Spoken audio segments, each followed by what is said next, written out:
This is the unboxing of my new helical cutter head for my jet jointer.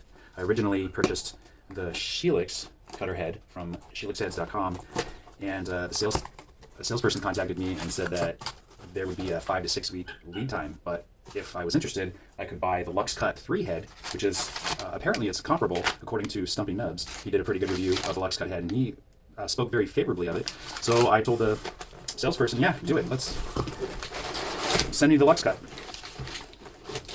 I also ordered a couple extra blades. This thing is heavy. And I guess I would expect it to be heavy, but it's heavy.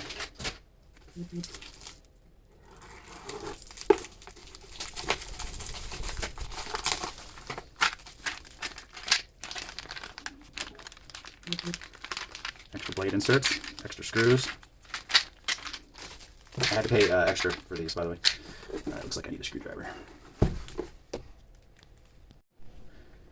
Alright, got my back tool.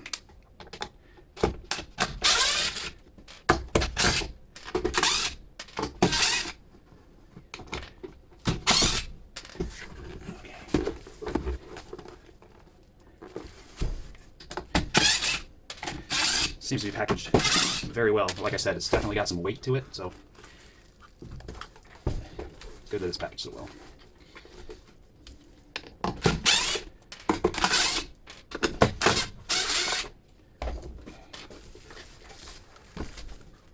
Oh, one more.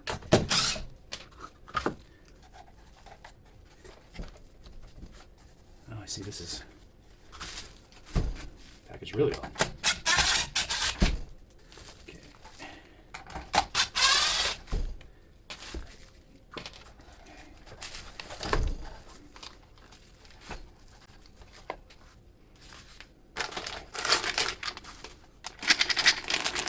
I believe these extra cutting heads and screws come with the unit already, like they're just included with the head, but I bought some extras on top of these. I originally bought these with the Helical head, and when the salesman had suggested this model, I overlooked the fact that it already came with some of this extra hardware, and I left this on the order, which is fine. It's fine. They weren't too expensive. They were actually reasonably priced, so that's fine. Let's take a look at this bad boy.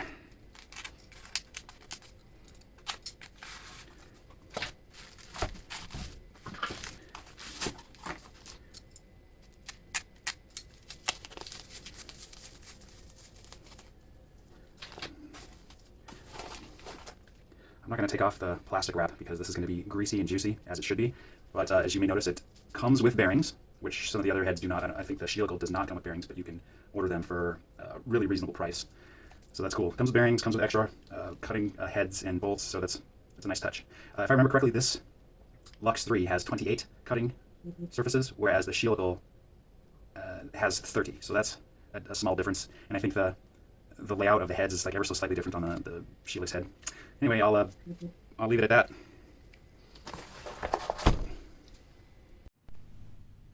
Okay, it's been almost exactly 4 months since I did the first unboxing of the helical cutter head, and this is the Lux Cut 3. And I installed it when I first got it. I installed it, and everything seemed to be fine. It installed relatively easy. It's pretty easy to disassemble. The joiner. Like this whole thing comes off, and then you remove the belt, and then this head.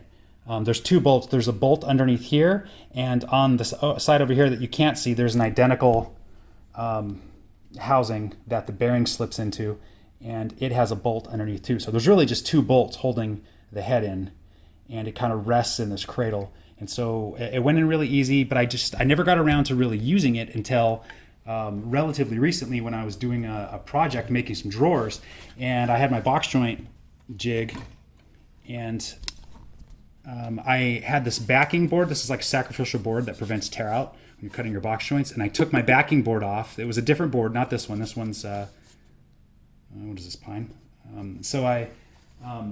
It was an oak board, and I was only taking off maybe like a 16th or maybe even 3/32, just barely shaving the board to reduce the thickness of it.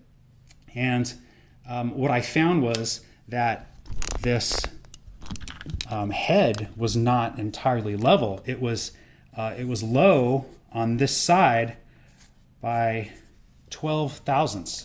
And I had calculated that using my my little gauge set here, and with I had a couple of machinist squares, and I measured about 10 times, and so this is the number that I came up with. So this side was 12 thousandths lower than this side, and it wasn't the infeed or the outfeed; it was the actual head. And I'm not blaming Lux Cut. It's entirely possible that I did something stupid, or maybe there's some type of like tiny tolerance in the manufacturing of these heads. Most likely I did something stupid. Okay, I don't want to blame Lux Cut for this, because this head is beautiful. It cuts like a dream. And so I fixed the problem. I'm gonna explain what I did. I took plumber's tape for like water pipe, or it's like Teflon tape, right? It's PTFE thread seal tape, and I think I put 1, maybe 2 layers of this ultra like micro thin tape. I put it underneath the cradle, like this this housing that receives the bearing, and you can kind of see the tape. It's kind of hanging out there a little bit, but that rests underneath that mount. You can kind of see it there, right? And so that was enough. Oh yeah, there's even more of it kind of hanging out up there. So that was enough to level out the cutter head. And like I said, it was such a tiny micro adjustment. This may be normal. Maybe that's normal when you replace a head like this. I don't know, but it was easily fixed. And I want to reiterate how happy I am with the quality and the cut that this head provides over the standard 3 blades. All right, so now for the demonstration. So I've got this piece of pine, and it's pretty terrible, as pine often is.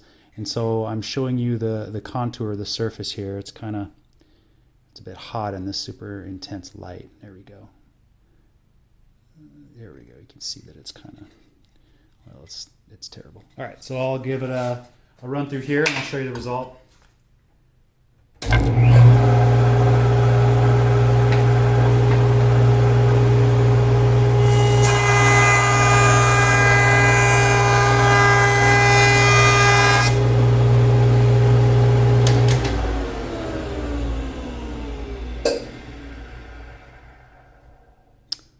That is beautiful.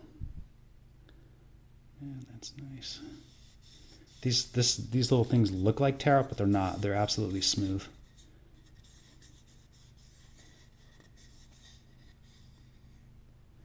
Yeah, that's beautiful.